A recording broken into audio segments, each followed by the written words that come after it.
નમસ્કાર દર્શક મિત્રો, મિરર ઓફ ધી વર્લ્ડ ન્યૂઝમાં આપ સૌનું હાર્દિક સ્વાગત છે। કારેલીબાગના બહુચર્ચિત અકસ્માત કાંડના આરોપી રક્ષિત ચૌરસિયાની જામીન અરજી સેશન્સ કોર્ટે ફગાવી। તારીખ 13મી માર્ચના રોજ રાત્રે શહેરના કારેલીબાગ વિસ્તારમાં આવેલા આમ્રપાલી પાસે ગાંજાનો નશો કરી 140 પ્રતિ કિલોમીટરની ઝડપે કાર હંકારી બનારસના વેપારીના પુત્ર અને લોનો અભ્યાસ કરતા રક્ષિત ચોરસિયા તથા તેની સાથે કારમાં બેઠેલા મિત્ર પ્રાંશુ ચૌહાણ સાથે 3 ટુ વ્હીલરને અડફેટે લીધા, જેમાં એક મહિલાનું ઘટના સ્થળે કંકુવાડીભર્યું મૃત્યુ નીપજ્યું, જ્યારે અન્ય 7ને ગંભીર ઇજાઓ પહોંચી। આ સમગ્ર મામલે કારેલીબાગ પોલીસ સ્ટેશનમાં પૂરઝડપે ગફલતભરી રીતે કાર હંકારવાની સાથે સામાન વધુનો ગુનો અને NDPS હેઠળ ગુનો દાખલ કરી રક્ષિત ચૌરસિયા અને પ્રાંશુની ધરપકડ કરવામાં આવી।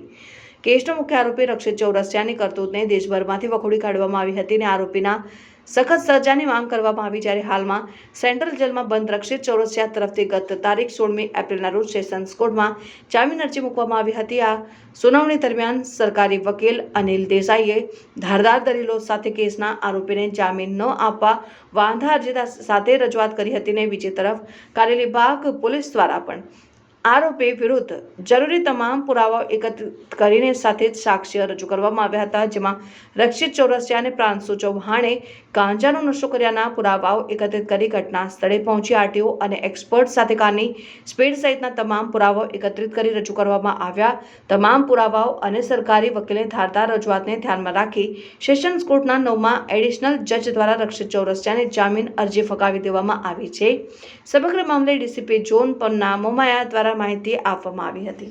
ગત 13 માર્ચ 2025ના રોજ કારેલીબાગ પોલીસ સ્ટેશન વિસ્તારમાં આમ્રપાલી કોમ્પ્લેક્સ પાસે એક એક્સિડન્ટ થયેલો હતો, જે એક્સિડન્ટમાં 7 લોકોને ઈજા થયેલી હતી અને એક મહિલાનું સ્થળ પર મૃત્યુ નીપજેલું હતું અને આરોપી જે ચાલક રક્ષિત ચૌરસિયા છે, જે ગાડીનો ચાલક હતો, તેને સ્થળ પરથી પોલીસે અટક કરેલો હતો।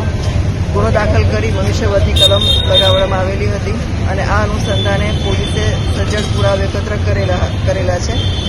રક્ષિત ચૌરસિયાએ એની જામીન અરજી નામદાર સેશન્સ કોર્ટમાં મૂકેલી હતી, જે જામીન અરજીમાં પોલીસના પુરાવા અને માન્ય ડીજીપી શ્રી અનિલ દેસાઈ સાહેબની દલીલોને ધ્યાને રાખી અને નામદાર કોર્ટે એની સેશન્સ કોર્ટમાં મૂકવામાં આવેલી જે બેલ એપ્લિકેશન છે રિજેક્ટ કરવામાં આવેલી છે।